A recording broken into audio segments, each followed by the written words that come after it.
আরেকটা বিষয়, অনেকে চিন্তা করে যে হচ্ছে যে আমি কোনো মতে নার্সিং এ চান্স পেলেই হবে। অনেকে ফার্স্ট হবে, জাতীয় মেধায় ফার্স্ট হবে, এই সাহসটা অনেকে করতে চায় না। মানে স্বপ্নটাই তারা বড় করে দেখতে চায় না। সো এরকম যখন হয় তখন তারা দেখা যায় পরীক্ষা হলে একটু কঠিন প্রশ্ন আসলেই মানে সেগুলোকে অ্যাভয়েড করে যাওয়ার ট্রাই করে। সো তোমার কি মনে হয় যে 100টা প্রশ্নের মধ্যে সবগুলো কি দাগানো উচিত হবে কিনা, বা প্রথমে কোন জিনিসগুলো দাগানো উচিত বলে তুমি মনে করো? সোহেল, মানে তুমি কোনটা করেছো তোমার ভর্তি পরীক্ষার সময়? আচ্ছা ভাই, আমি যেটা করেছিলাম, আমি হচ্ছে প্রশ্ন হাতে পাওয়ার পরে প্রথমে দেখে নিয়েছিলাম যে প্রশ্ন 1 থেকে 100 পর্যন্ত ঠিক আছে কিনা এবং প্রশ্ন কোনো সমস্যা আছে কিনা। এবং এইটা প্রশ্ন হাতে পাওয়ার পর আমি, যেহেতু আমার টার্গেট ছিল যে আমি নার্সিং ভর্তি পরীক্ষায় প্রথম হব, যদিও আমার পজিশন 68 ছিল এবং মার্কস ছিল হচ্ছে 84। এই ক্ষেত্রে যেটা করতে হবে, 1 থেকে 100 পর্যন্ত এক পলকে তুমি যেগুলো পারবা এগুলো আগে দাগাই ফেলবা, এবং যেগুলো একটু ভাবতেছো যে এটা আমি পারবো, কিন্তু এখন একটু ভাবতে হবে তোমাকে, এইটা একটু অ্যাভয়েড করে যাবা। প্রথমবার 1 থেকে 100 পর্যন্ত যতগুলো পারবা সবগুলো দাগাই দিয়ে আসবা। এরপরে কি করবা, যেটা তোমার হচ্ছে কম সময় লাগবে, আহ এইটা একটু দেখবা, যে যেটা তোমার ভাবতে সময় লাগবে এইটা তারপরে দিবা। যে সবসময় ম্যাথ গুলো একটু পরে দেওয়ার ট্রাই করবা, ম্যাথ সবসময় পরে দেওয়ার ট্রাই করবা, শেষ মুহূর্তে হাতে আহ 10 থেকে 15 মিনিট সময় রাখবা, ম্যাথ পরে দিবা। এবং প্রথমে তোমার যে সাবজেক্টটা সহজ মনে হয় তুমি এইটাও সিলেক্ট করতে পারো।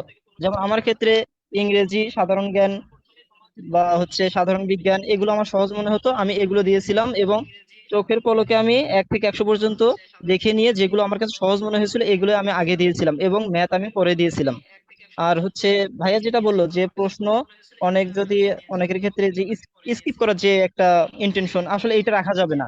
যেহেতু আমাদের নেগেটিভ মার্ক নেই নার্সিং এ, তাহলে এই ক্ষেত্রে কি করতে হবে, 100টাই দাগায় আসতে হবে। আর ভাইয়া যেটা বললো যে সরকারি নার্সিং কলেজে চান্স পেলেই হবে, এই ক্ষেত্রে আমি বলবো কি, যে তোমার লক্ষ্য রাখতে হবে যে চাঁদ, তুমি হচ্ছে চাঁদকে নিক্ষেপ করে কোনো কিছু ঢিল ছুড়বা, যে চাঁদকে না লাগলেও যেন চাঁদের পাশে যে তারা আছে এগুলোকে যেন লাগে। তোমার টার্গেট থাকতে হবে ঢাকা নার্সিং কলেজ অথবা আমি নার্সিং এ ফার্স্ট হবো, এমনটা। তাহলে কি কি হবে, ঢাকা নার্সিং কলেজ মিস হয়ে গেল, শেরে বাংলা, তাজউদ্দিন, রংপুর নার্সিং কলেজ বলো, বরিশাল নার্সিং কলেজ বলো, চট্টগ্রাম নার্সিং কলেজ বলো, এগুলো তো চান্স হয়ে যাবে। কিন্তু এখন যদি তুমি মনে করো চাঁদকে লক্ষ্য করলা না, তারাকে লক্ষ্য করলা, এখন তো ঢিল ছুড়লে তারাকেও লাগবে না। তাহলে তোমার টার্গেট রাখতে হবে কি, যে আমি টপ নার্সিং কলেজেই চান্স পাবো ইনশাল্লাহ, এবং আমি টপ পজিশনে থাকবো ইনশাল্লাহ।